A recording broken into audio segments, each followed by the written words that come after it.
दोस्तों, स्वागत है आपका न्यूज अफेयर्स में। केंद्र सरकार की बड़ी घोषणा के तहत अब नई शिक्षा नीति में अहम बदलाव कर दिए गए हैं। देश में 34 साल पुरानी शिक्षा नीति में बदलाव करके अब नई शिक्षा नीति को मंजूरी दे दी गई है। इसके साथ ही मानव संसाधन विकास मंत्रालय का नाम बदलकर शिक्षा मंत्रालय कर दिया गया है। मंत्रिमंडल ने यह भी तय किया है कि जीडीपी का लगभग 6% शिक्षा पर सार्वजनिक खर्च बटाया जाएगा। इसके अलावा राज्य स्कूल मानक प्राधिकरण में अब सभी सरकारी और निजी स्कूल भी शामिल होंगे।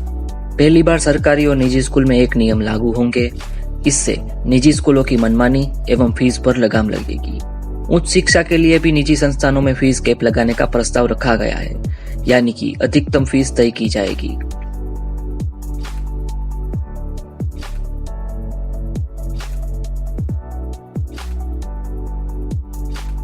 अब तक के प्रचलित 10+2 सिस्टम को बांटकर 5+3+3+4 फॉर्मेट में डाला गया है। पूरी व्यवस्था ही बदल गई है। मौजूदा व्यवस्था में 3 स्तर है और नई सिस्टम में 5 स्तर है। हर स्तर पर हुनरमंद नई पेटी बनाने की दिशा में एक महत्वपूर्ण पहल होगी, जिसको 4 स्टेज में बंटा गया है। पहले 3 साल से लेकर 6 साल तक बच्चे आंगनवाड़ी में प्री स्कूलिंग की शिक्षा लेंगे।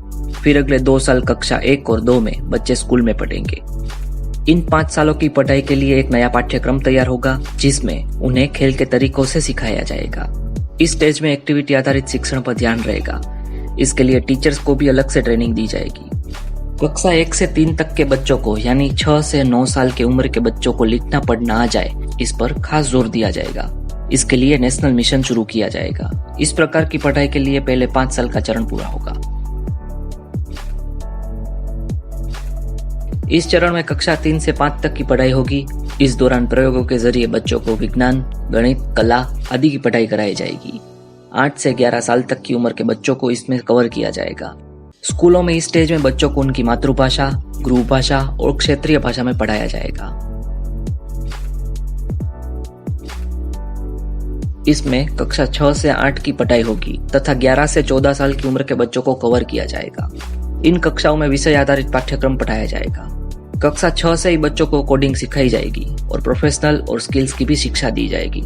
स्थानिक स्तर पर इंटर्नशिप भी कराई जाएगी। व्यावसायिक शिक्षा और कौशल विकास पर जोर दिया जाएगा। नई शिक्षा नीति बेरोजगार तैयार नहीं करेगी। स्कूल में ही बच्चों को नौकरी के जरूरी प्रोफेशनल शिक्षा दी जाएगी। कक्षा 9 से 12 की पढ़ाई 2 चरणों में होगी, जिसमें विषयों का गहन अध्ययन कराया जाएगा। विषयों को चुनने की आजादी भी होगी।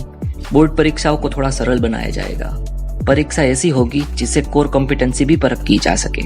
ऑब्जेक्टिव और सब्जेक्टिव पैटर्न पर यह परीक्षा साल में 2 बार ऑफर की जाएगी। इनमें से किसी एक का चुनाव परीक्षार्थी कर सकेंगे।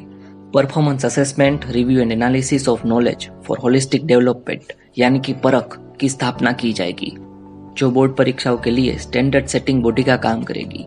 स्कूल स्टूडेंट्स के लिए साल में 10 दिन बैगलेस होंगे, यानी इस 10 दिनों में उन्हें बैग में किताबों का बोझ लेकर स्कूल जाने की जरूरत नहीं रहेगी। इस दौरान उन्हें इनफॉर्मल इंटर्नशिप भी कराई जाएगी। बच्चों की रिपोर्ट कार्ड में भी बदलाव आया है। उनका 3 स्तर पर आंकलन किया जाएगा। एक स्वयं छात्र करेगा, दूसरा उसका सहपाठी करेगा और तीसरा उसका शिक्षक करेगा।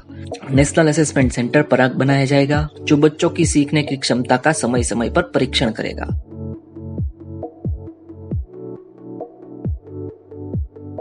नई शिक्षा नीति के अनुसार विश्वविद्यालयों और उच्च शिक्षा संस्थानों में प्रवेश के लिए आम प्रवेश परीक्षा आयोजित होगी। सभी उच्च शिक्षा संस्थानों, कानूनी और मेडिकल कॉलेजों को छोड़कर एकल नियामक यानी सिंगल रेगुलेटर द्वारा होंगी।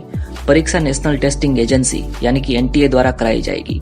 देश के विभिन्न कॉलेजों में एडमिशन के लिए एनटीए द्वारा एक कॉमन कॉलेज एंट्रेंस एग्जाम साल में 2 बार ली जाएगी। बैचलर्स डिग्री 4 साल की जाएगी, हालांकि 3 साल का भी विकल्प रहेगा। जो स्टूडेंट बीच में कोर्स छोड़ेंगे उन्हें भी क्रेडिट ट्रांसफर और एक ब्रेक के बाद अपनी डिग्री पूरी करने का मौका भी मिलेगा। 12वीं के बाद कॉलेज स्तर पर 4 विकल्प होंगे। मल्टीपल एंट्री और मल्टीपल एग्जिट सिस्टम में 4 साल के बैचलर कोर्स में पहला साल पूरा करने पर सर्टिफिकेट, 2 साल पूरा करने पर एडवांस डिप्लोमा, 3 साल पूरा करने पर बैचलर्स डिग्री और 4 साल पर रिसर्च के साथ बैचलर्स डिग्री का कोर्स पूरा कर सकते हैं।